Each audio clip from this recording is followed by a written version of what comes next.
Assalamualaikum warahmatullahi wabarakatuh. Kita ada di pertemuan kelima. Untuk pertemuan ini kita membicarakan bahwa agama ya sebagai sumber moral dan akhlak mulia dalam kehidupan, begitu. Nah, untuk itu kita nanti akan membicarakan untuk topik ini ya. Apa itu yang disebut dengan kebiasaan ya, kemudian nilai, kemudian norma, kemudian moral ya, kemudian etika. Meskipun gitu nanti etika kita tunda dulu karena di topik yang lain ada. Baik, kita bicarakan kebiasaan, nilai, moral, norma, kemudian ini norma ya, norma, moral, terus etika. Baik, kita bicarakan dulu tentang kebiasaan ya.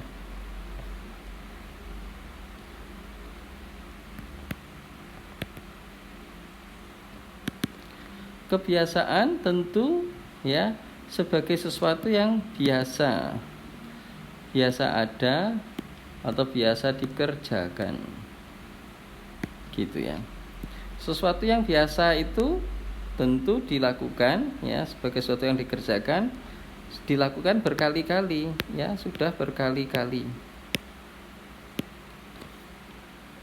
gitu. Contohnya ya, contohnya kebiasaan itu adalah makan, minum, kemudian dan lain-lain ya. Tapi kalau dalam kehidupan sehari-hari ya, dalam kehidupan kita sehari-hari itu yang 24 jam itu isinya sebetulnya adalah kebiasaan-kebiasaan. Bahkan yang namanya sehari itu adalah kebiasaan yang diulang-ulang. Kebiasaan yang diulang-ulang. Gitu. Mulai apa? Kita mengulangnya mulai dari bangun tidur ya, katakanlah gitu.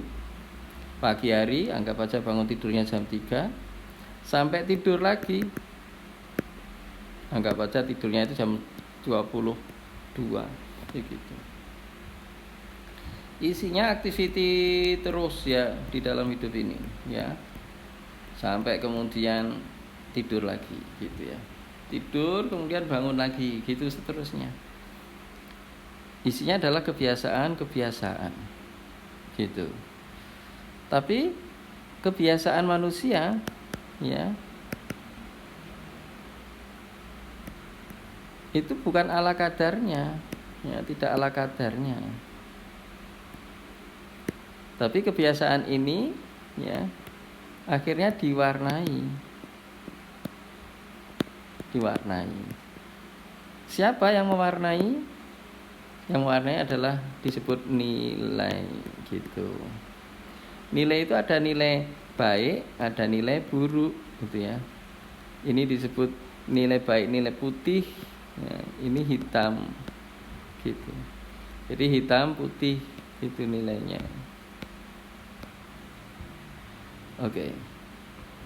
Artinya setelah kita kebiasaan itu ada dan kita lakukan sehari-hari, tapi kebiasaan itu bukan sesuatu yang ala kadarnya, bukan.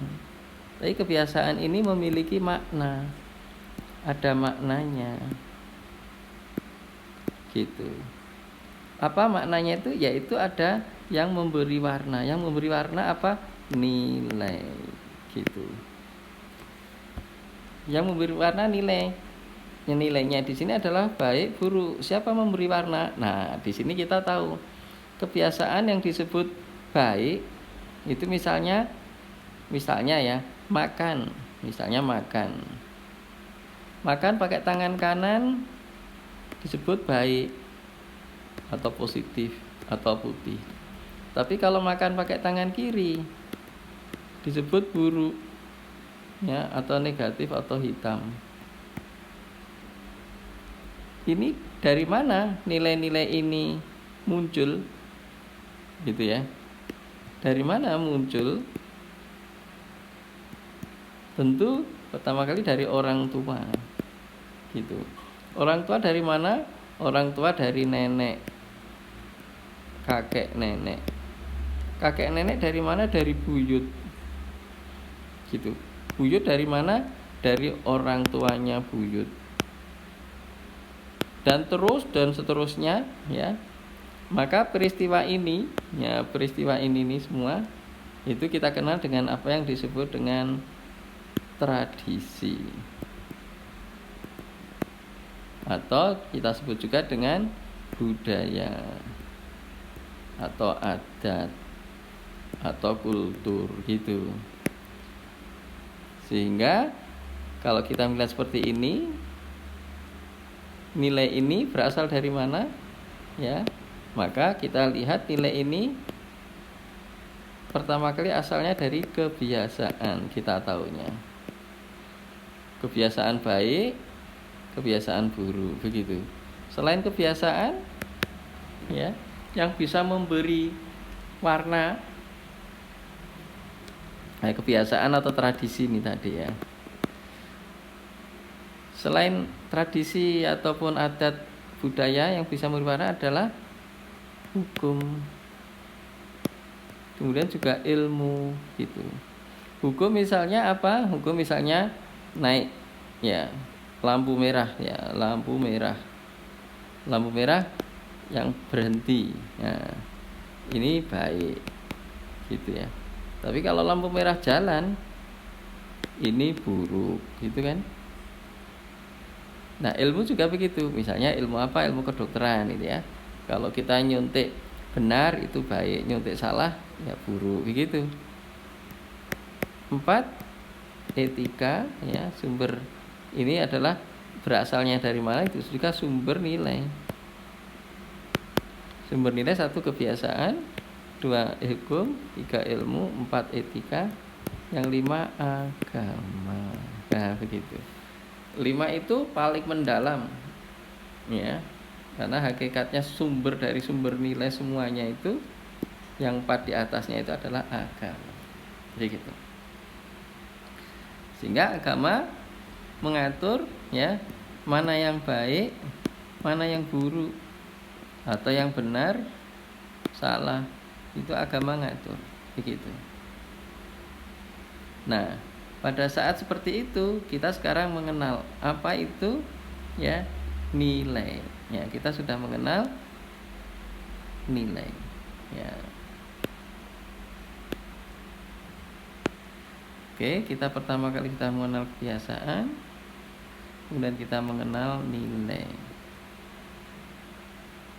Oke. Nah, setelah kemudian kita tahu ya suatu kebiasaan sudah diberi nilai. Ya. Misalnya makan pakai tangan kanan baik ya.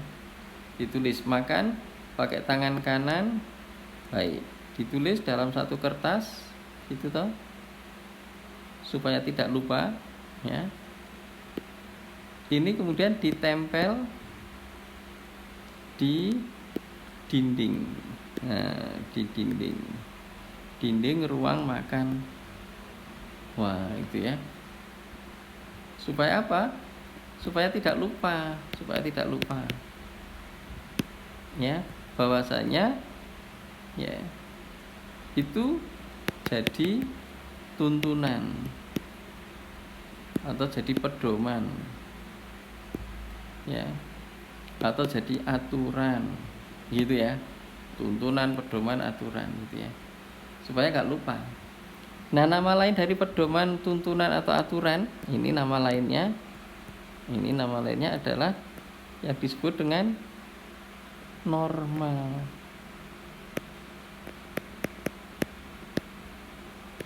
Gitu. Norma atau tuntunan atau pedoman atau aturan. Oleh karena norma itu tadi berasal dari kebiasaan yang sudah diberi nilainya baik buruk, maka norma pun juga ada norma baik, norma buruk. Begitu. Ya. Kemudian kita sekarang sudah mengenal apa yang disebut dengan norma, gitu ya. Nah, orang hidup itu terus melakukan aktivitas, ya, terus melakukan aktivitas. Atau nama lain beraktivitas disebut juga bergerak, berperilaku, atau beramal, gitu ya. Nah, aktivitinya ini tadi dia mesti akan merujuk ke norma, gitu ya. Dia dalam aktivitas tadi merujuk ke norma, dia memilih norma baik. Yang dipilih norma yang baik-baik ya. Makan diambil norma yang baik, yaitu pakai tangan kanan, gitu ya. Kemudian untuk minum juga pakai norma yang baik, gitu. Untuk masuk ke kamar mandi pakai norma baik, ya. Kemudian mau kerja keluar dari rumah, ya, pakai kaki kanan dulu, norma baik. Pakai kaki kiri ya keluar rumah, ya. Jadi artinya isi hidupnya itu adalah norma baik ini, gitu isi hidupnya. Nah, orang yang sudah melakukan aktivitas, ya,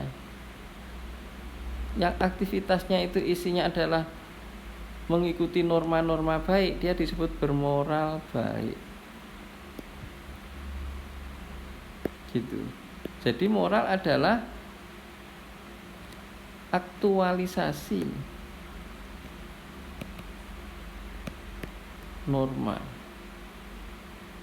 ya. Norma yang semula itu, ya, hanya sekedar tuntunan, ya. Norma yang semula sekedar tuntunan itu kemudian sudah diaktualisasikan, sudah menjadi perilaku, begitu. Nah, kalau dia mampu mengaktualisasikan, ya, hal-hal yang baik, ya, dia mengambil norma-norma yang baik, maka dia akhirnya disebut bermoral baik. Ya, jadi moral baik adalah orang yang mampu, moral baik itu adalah orang yang mampu memilih, ya, norma baik, ya, untuk diwujudkan dalam perilakunya, gitu. Jadi dia sudah mampu memilih norma baik itu untuk kemudian diwujudkan dalam bentuk perilakunya, diaktualisasikan. Jadi minum memilih tangan kanan, ya, makan pakai tangan kanan, gitu ya. Masuk kamar mandi kaki kiri dulu, keluar rumah cari uang keluar kaki kiri dulu. Jadi isinya norma baik yang diwujudkan dalam bentuk perilakunya, atau dia beramal dengan, ya, norma-norma yang baik. Nah, orang yang mampu mewujudkan atau mampu memilih dan mewujudkan norma baik untuk diwujudkan dalam perilakunya, orang itu disebut bermoral baik. Ini tentu pengertian dari moral, gitu ya. Kemudian orang yang sudah disebut bermoral baik, ya, orang yang sudah disebut bermoral baik, ya, atau orang yang dikatakan bermoral buruk, ini sering digunjing-gunjingkan,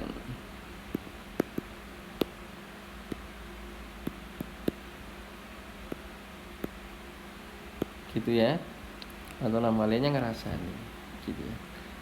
Pada saat orang itu melakukan aktiviti, ya, menggunjing atau ngerasani, ya, gitu ya. Tapi yang melakukan ini seorang etikawan, maka dia tidak melakukan ini ala kadarnya, tidak ala kadarnya, tapi dia melakukannya dengan analisis otak yang sedalam-dalamnya, gitu ya. Nah, kegiatan ini disebut berfilsafat. Dan kalau filsafat objeknya adalah moral, ini objeknya kan moral, maka filsafatnya disebut filsafat moral, dan ini semua nama lainnya adalah etika.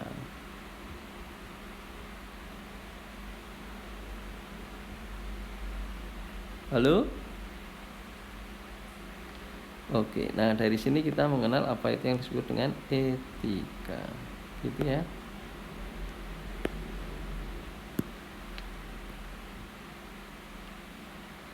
Jadi nama lain etika adalah filsafat moral.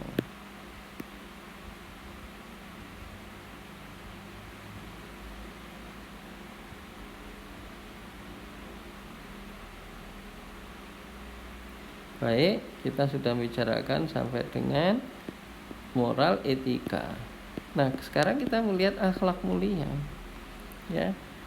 Jadi filsafat penuh dengan etika. Kemudian akhlak mulia itu apa? Orang yang berakhlak mulia yaitu orang yang bermoral baik. Konsepnya begini aja. Oke. Baik, ini tahap pertama, apa itu pengertian hakikat, apa itu pengertian daripada moral, etika, dan akhlak mulia. Terima kasih. Assalamualaikum warahmatullahi wabarakatuh.